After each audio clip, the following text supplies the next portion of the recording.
Hey guys, welcome to WOD Tips. This week's tip is all about the hips. Having that awareness of where the hips are positioned is going to help improve your movement, it help improve your everyday life and help prevent any pain. You may have heard me say, squeeze your bum cheeks, tense your belly, squash your lower back into the floor. I think I've said that to everyone hundreds of times. We've got anterior tilt, posterior tilt. Anterior meaning the front of the body, the hips tilt forwards.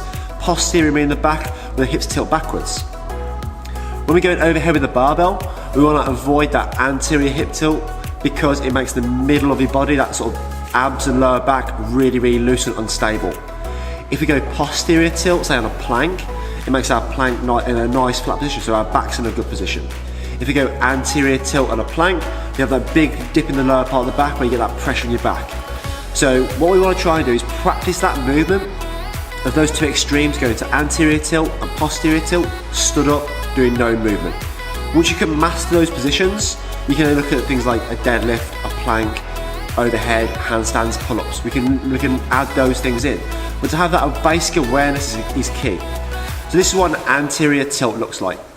As you can see, the hips tilt forwards, my ribs stick out, my belly sticks out, and I have a big dip in my lower back. This is what a posterior tilt looks like.